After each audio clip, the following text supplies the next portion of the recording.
I'm here because I like the sound of my own voice. No. Never mind. Anyway, so who knows what I'm talking about when I say food miles? Does anyone? Yeah? More? No? Well, sadly, you're going to find out now. Everything you eat has a food mile to it. Well, not everything, but I'll get into that. And it's to do with how far your food has travelled from its source to you. So obviously, if you're picking blackberries that are at the end of your drive, there's not even a food mile on them. That's good. If you're eating bananas that have been flown from halfway across the world, lots of food miles on them. Not so good. Obviously, I'm not saying don't eat bananas. If you want to eat a banana, eat a banana. I like bananas. A bad example of sort of food miles, and there's more behind it than just sort of how far your food's gone and carbon dioxide emissions and all that. There's fuel is criminally inexpensive at the moment. Petrol, I know it doesn't seem like it, but is so cheap that we do silly things with our food. So I'm from Somerset. You can cheer. And Somerset's quite famous for its cider. And one of the big cider places near us was in Shepton Mallet. And and they used to make a lot of the cider there. Wasn't the best cider in the world, but it was a big bulk cider distillery there. Now, instead of making all the cider in Shepton Mallet, they press it in Shepton Mallet, ship the pressed apples over to Ireland, bottle them, and sell them back. And that's just crazy because once the petrol's gone, it's gone. We've got to start working hard again. Things are going to be horse-drawn. So obviously, I've touched on the food mile. The further your food comes, the more CO2 is being released. But you've also got things like what the containers your food is in is actually having an impact as well. So if you imagine that you've got a big cereal box and it's got a little bit of cereal in it, you can't travel as much, so you've got to have more cars running to take that same amount of food. If you've got nice little cereal boxes that fit their food perfectly, it's better for the environment. So obviously I've touched on the environment and how your food traveling affects it, but actually how your food is produced also has an impact on the environment. So if you might be spraying phosphates all over your vegetable patch. I don't think you would, but you could, and that's not good for the environment, but obviously no food miles. So it's very complicated, and the more I think about it, the more I to and fro. But the other side of things, if you're driving less, then less animals are going to get killed on the road, so that's a good thing.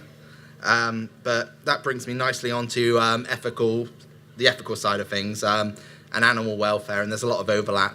A campaign I read about recently was there's people who are campaigning on sort of the east coast of England about animals being sent to Europe for slaughter.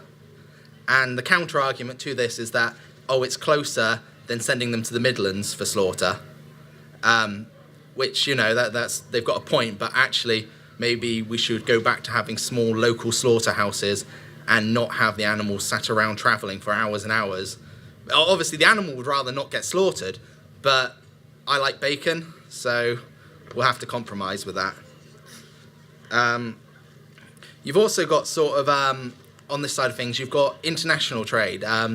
So international trade is generally a good thing, but we do have examples of this world where people are exploited with their land. Their land that should be growing them food to make food cheap for them is used to grow cash crops, which we buy because we're lucky, and it just makes life harder for people there.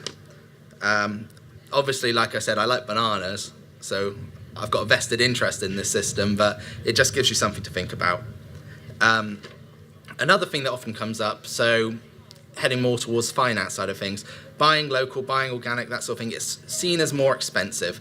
It's in practice, actually, I travel to Exeter from Taunton quite often. Not the greenest thing to do. It's an hour down the motorway to go and get a bit of food. But Exeter's farmers market, if you're ever lucky enough to go there, sadly it's on a Thursday, which isn't the most convenient time, is my favourite farmers market I've ever been to. There's a guy, I buy veal from there, I buy venison from there, it's great.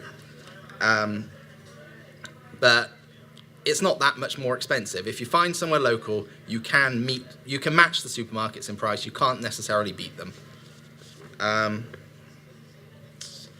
So the supermarkets are kind of the enemy in all of this. So say you've got a Tesco's with a farm next door, and you might think that's great, they can get the potatoes from there and bring them in.